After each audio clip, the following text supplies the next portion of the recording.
De la danse à présent avec un très joli projet, Freedom. 22 danseurs amateurs français et palestiniens célèbrent la liberté sur scène avec des styles venus du monde entier. Au cœur du spectacle, la dabke, une danse traditionnelle que s'est appropriée la jeunesse palestinienne comme un acte de résistance pacifique. Michael Texier. 2, 3, 4, 5, 6, 7.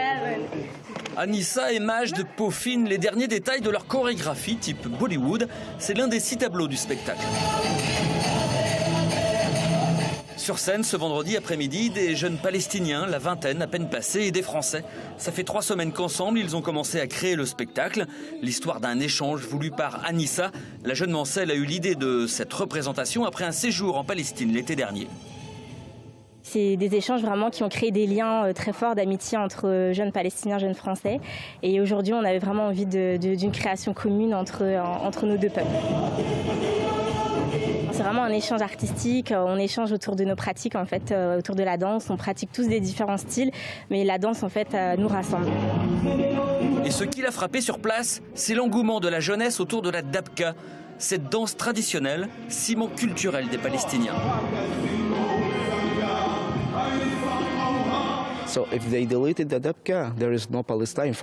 S'ils suppriment la dabka, pour moi, il n'y a plus de Palestine. C'est ma tradition, c'est ma culture, c'est tout pour moi. Je veux conserver cette danse et l'enseigner à tout le monde, pendant toute ma vie, et construire des générations de danseurs de dabka. Majd a 21 ans, il danse la dabka avec ses amis sur scène, eux aussi depuis l'âge de 12 ans. Pour lui, qui vit dans un camp de réfugiés à Naplouse, danser est un acte politique. Nous résistons avec la danse. Ce n'est pas seulement des pierres ou des pistolets. Nous résistons avec la danse. C'est notre manière pacifique de résister. Nous dansons pour la liberté.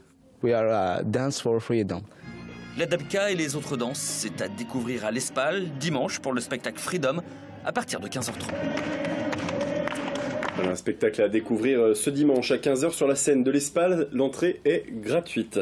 Et on termine ce journal avec un projet un peu fou. Celui d'un chef d'entreprise de Sillé-le-Guillaume. Son pari, organiser le premier raid automobile 100% électrique. Plus de 5000 km en Argentine, entre Terre de Feu et le nord du pays. Bruno Ricordo a l'habitude d'organiser des voyages et des raids automobiles aux 4 coins de la planète. Mais cette fois, beaucoup de défis nouveaux se présentent à lui, à commencer par les moyens de recharger les moteurs électriques dans un pays où les prises se font rares. On l'écoute. Bien entendu.